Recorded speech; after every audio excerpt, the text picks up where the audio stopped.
Hi hello ಎಲ್ಲರಿಗೂ ನಮಸ್ಕಾರ. Bachelors ಅಡುಗೆ ಕಾರ್ಯಕ್ರಮಕ್ಕೆ ತಮ್ಮೆಲ್ಲರಿಗೂ ಕೂಡ ಸ್ವಾಗತ. ಸ್ನೇಹಿತರೆ, ಇವತ್ತು ನಾವು ಹೇಳ್ಕೊಡ್ತಾ ಇರೋಂಥ ರೆಸಿಪಿ ಹೆಸರು ಗೋಬಿ 65. ಯಾವ ರೀತಿಯಲ್ಲಿ ಚಿಕನ್ 65 ಇರುತ್ತೆ ಅದೇ ರೀತಿಯಲ್ಲಿ ಈ ಒಂದು ರೆಸಿಪಿ ಮಾಡಬಹುದು. ಮೊದಲನೇದಾಗಿ ಪೌಡ್ರ್ ಹೇಗೆ ಮಾಡೋದು ಅಂತ ನೋಡೋಣ.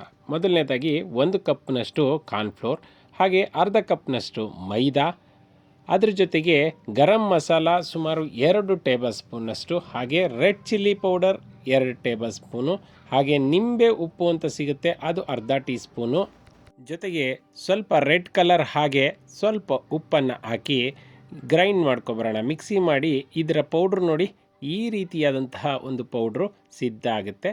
ಇದನ್ನೇನು ತುಂಬ ಜಾಸ್ತಿ ಏನು ರುಬ್ಬಬೇಕಾದಂಥ ಅವಶ್ಯಕತೆ ಇಲ್ಲ. ಸ್ನೇಹಿತರೆ, ಒಂದು 200 ಗ್ರಾಮ್ನಷ್ಟು ಹೂಕೋಸನ್ನು ತೊಗೊಂಡಿದ್ದೀವಿ. ಅದಕ್ಕೆ ಬಿಸಿನೀರನ್ನು ಹಾಕ್ಕೊಳ್ತಾ ಇದ್ದೀವಿ.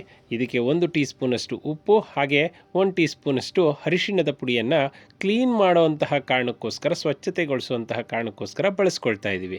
ಇದನ್ನು ಒಂದು 20 ನಿಮಿಷ ಹಾಗೆ ಬಿಟ್ಟರೆ ಇದೆಲ್ಲವೂ ಕೂಡ ಕ್ಲೀನ್ ಆಗುತ್ತೆ. ಅನಂತರ ನೀರನ್ನು ಸೋರು ಹಾಕುವಂತಹ ಒಂದು ಪಾತ್ರೆಯನ್ನು ತಗೊಂಡು ಅದಕ್ಕೆ ಈ ಎಲ್ಲವನ್ನು ಕೂಡ ಎತ್ಕೊಳ್ತಾ ಇದ್ದೀವಿ. ನೀರಿನ ಅಂಶ ಎಲ್ಲನೂ ಕೂಡ ಇದರೊಳಗಡೆ ಸೋರೋಗುತ್ತೆ. ಆನಂತರ ಇದನ್ನು ಮತ್ತೊಂದು ಪಾತ್ರೆಗೆ ಶಿಫ್ಟ್ ಮಾಡ್ಕೊಳ್ತಾ ಇದ್ದೀವಿ.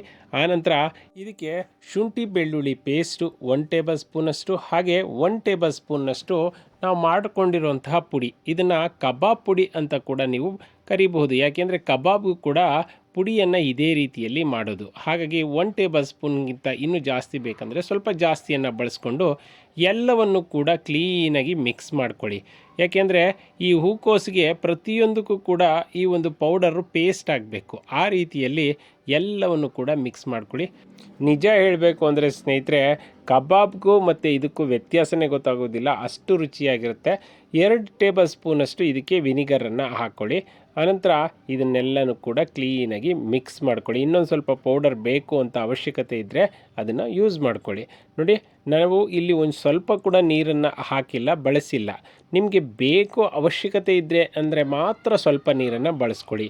ಎಣ್ಣೆ ಕಾದ ನಂತರ ಈ ಎಲ್ಲ ಹೂಕೋಸುಗಳನ್ನು ಒಂದೊಂದೇ ಹಾಕ್ಕೊಳ್ಳಿ. ಒಂದೇ ಸಾರಿ ಎಲ್ಲವನ್ನು ಹಾಕಕ್ಕೆ ಹೋಗಬೇಡಿ. ಯಾಕೆಂದರೆ ಹಂಗೆ ಹಾಕೋದ್ರಿಂದ ಎಲ್ಲವೂ ಕೂಡ ಒಂದಕ್ಕೊಂದು ಅಂಟ್ಕೊಂಡ್ಬಿಡುತ್ತೆ. ಹಾಗಾಗಿ ನೋಡಿ, ಈ ರೀತಿಯಲ್ಲಿ ಇವೆಲ್ಲ ಇದರ ಟೇಸ್ಟನ್ನು ಸ್ನೇಹಿತರೆ ಒಂದು ಸಾರಿ ನೀವು ತಿಂದರೆ ಗೋಬಿ ಮಂಚೂರಿಯನ್ನು ಮರ್ತುಬಿಡ್ತೀರ. ಯಾಕೆಂದರೆ ಅಷ್ಟು ರುಚಿಯಾಗಿರುತ್ತೆ, ತುಂಬಾ ಟೇಸ್ಟಿಯಾಗಿರುತ್ತೆ.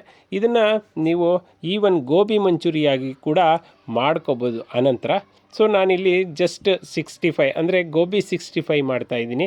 ಇದನ್ನು ಮಂಚೂರಿಯಾಗಿ ಮಾಡೋದನ್ನು ನೆಕ್ಸ್ಟ್ ವೀಡಿಯೋಗಳಲ್ಲಿ ತೋರಿಸ್ತೀನಿ ಸ್ನೇಹಿತರೆ. ನೋಡಿ, ಇದು ಬೆಂದ ನಂತರ ಎತ್ಕೊಂಡ್ರೆ ಆಯಿತು. ಇಲ್ಲಿ ಗೋಬಿ ಈಗ ಆಲ್ರೆಡಿ ಸ್ವಲ್ಪ ಬಿಸಿನೀರಲ್ಲೇ ಇದು ಬೆಂದಿರುತ್ತೆ, ಹಾಗಾಗಿ ಜಾಸ್ತಿ ಬೇಯುವಂಥ ಅವಶ್ಯಕತೆ ಇಲ್ಲ. ನೋಡಿದ್ರಲ್ಲ ಸ್ನೇಹಿತರೆ, ಇದನ್ನು ಒಂದು ಸಾರಿ ನಿಮ್ಮ ಮಕ್ಕಳಿಗೆ ಮಾಡಿಕೊಟ್ಬಿಟ್ರೆ ನನಗಿದೇ ಬೇಕು ಅಂತ ಕೇಳ್ತಾರೆ. ಇದು ಆರೋಗ್ಯಕ್ಕೂ ಕೂಡ ಒಳ್ಳೆಯದು ಅಂತಲೇ ಹೇಳ್ಬೋದು ಸ್ನೇಹಿತರೆ. ನೋಡಿದ್ರಲ್ಲ ಸ್ನೇಹಿತರೆ, ಇವತ್ತು ನಾವು ಮಾಡಿದಂತಹ ಈ ಒಂದು ಸಣ್ಣ ಒಂದು ವಿಡಿಯೋ ನಿಮಗೆಲ್ಲ ಇಷ್ಟ ಆಯಿತು ಅಂದ್ಕೊಳ್ತೀನಿ. ಇಷ್ಟ ಆಗಿದರೆ ಲೈಕ್ ಬಟನ್ನ ಹಿಟ್ ಮಾಡಿ, ನಮ್ಮ ಚಾನಲ್ಗೆ ಸಬ್ಸ್ಕ್ರೈಬ್ ಆಗೋದನ್ನು ಮರಿಬೇಡಿ ಸ್ನೇಹಿತರೆ. ನಮಸ್ಕಾರ, ಜೈ ಹಿಂದ್, ಜೈ ಕರ್ನಾಟಕ ಮಾತೆ.